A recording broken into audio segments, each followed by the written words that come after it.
Hotel restaurant ഇൻഡസ്ട്രിയിലൊക്കെ അധികവും അന്യസംസ്ഥാന തൊഴിലാളികളാണല്ലോ work ചെയ്യുന്നത് ഇപ്പം. സോ ഇവർക്കൊക്കെ പൊതുവേ ഒരു അക്രമ സ്വഭാവം ഉണ്ടെന്ന് പറഞ്ഞു കേട്ടിട്ടുണ്ട്. ഇതിലെന്താണ് സത്യാവസ്ഥ? ശരിക്കും ഈ റെസ്റ്റോറൻ്റ് എന്നല്ല, ഏത് ഇൻഡസ്ട്രി എടുത്താലും പല രീതിയിലുള്ള മനുഷ്യരാണ് വരുന്നത്. പല സൈക്കോളജിക്കൽ മെൻ്റൽ സിറ്റുവേഷൻസും ഒക്കെ ഉള്ളവരാണ്. അതിൽ പല രീതിയിലുള്ള ജീവിത സാഹചര്യങ്ങളും പ്രശ്നങ്ങളും ഒക്കെ കടന്നു പോകുന്നവരുണ്ട്. അപ്പം ഈ വെളിയിൽ നിന്ന് വരുന്ന അന്യ സംസ്ഥാന തൊഴിലാളി, റെസ്റ്റോറൻറ്റ് തൊഴിലാളി ഇവർ അക്രമാസക്തരാണെന്ന് പറയുന്ന ഒരു സ്റ്റേറ്റ്മെൻറ്റിൽ ചെറിയൊരു തെറ്റുണ്ട്.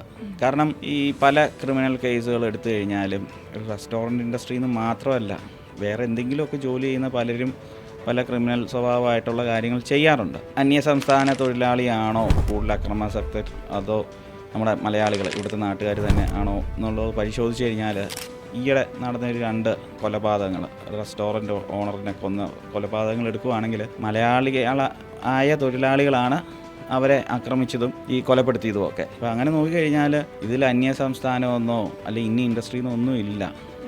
അപ്പം ഇത് നമ്മൾ ഒരാളെ റിക്രൂട്ട് ചെയ്യുമ്പോഴത്തേക്കും അവരുടെ ഒരു ഹിസ്റ്ററിയും കാര്യങ്ങളും ഒക്കെ നോക്കി എടുക്കാൻ ശ്രദ്ധിക്കുക എന്നുള്ളതാണ്. ഇവിടെയാണ് ശരിക്കുള്ള റിലവൻ്റ് ആയിട്ടുള്ളൊരു ക്വസ്റ്റ്യൻ വരുന്നത്. റെസ്റ്റോറൻറ്റ് ഇൻഡസ്ട്രിയിൽ പ്രീവിയസ് ഹിസ്റ്ററി ചെക്ക് ചെയ്ത് എടുക്കാനുള്ള സാഹചര്യം ഉണ്ടോ എന്നുള്ളതാണ്.